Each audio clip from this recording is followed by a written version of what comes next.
When you're part of a flooded industry, it can be hard to stay above water, especially for those of us without arms. And from time to time, you get these enormous waves that knock everything else below the surface. The Modern Warfares, the Skyrims, the Zeldas, the Marios. It's like a popularity tsunami that crushes everything in its wake. So obviously, most gamers are understandably preoccupied at the moment, but as our metaphorical ocean rages thanks to vicious winds and Q4 marketing budgets, there's another gem out there in open water, overlooked for sure, but just as spectacular as the games overshadowing it. Take my advice, drop anchor alongside Rayman Origins. It's one of the year's best games that no one is talking about.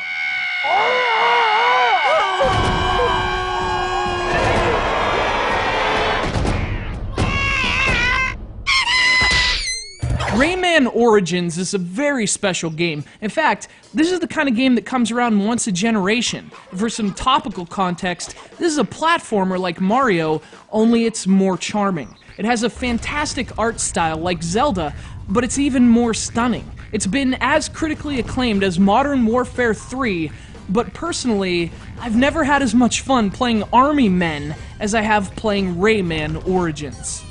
This isn't just a great game and the return of a character who had been on life support, but it's a celebration of the very spirit of gaming, a spirit so often forgotten in the industry's self-defeating aversion to the concept of color.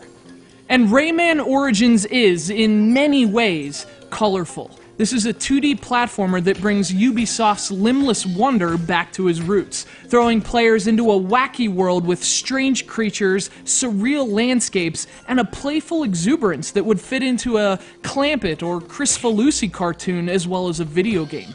Eyes bug out of sockets, enemies explode like overinflated whoopee cushions, and Rayman reminds us why we loved video games in the first place. Origins does a lot of things incredibly well, but its art design is tops on the list. This is one of the most beautiful games of its generation, summoning the organic and elastic spirit of 1930s and 40s animation, and throwing in very contemporary, almost comic book character design. It's an interesting style that not only looks beautiful, but also follows that classic and sadly forgotten role of animation. The drawings should actually be funny.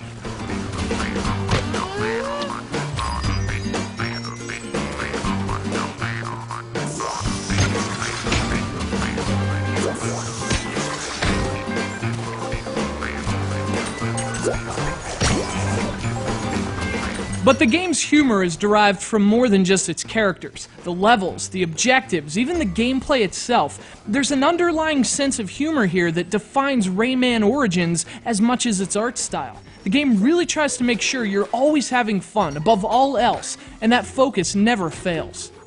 In a functional sense, the approach to game design here is very old school. You're running, you're jumping, and you're learning new abilities as you progress. There are moments that bring to mind a certain fat plumber. There are moments that make you wonder if the Ubisoft team added a little blast processing. Rayman uses a familiar blueprint, but it uses that to build a unique platforming experience all its own. For some reason, games like this are often greeted with the condescending, "This should have been a downloadable game." Fortunately, Rayman Origins throws enough content at the naysayers to prove the argument futile. This is a massive experience, well worth paying a retail price for.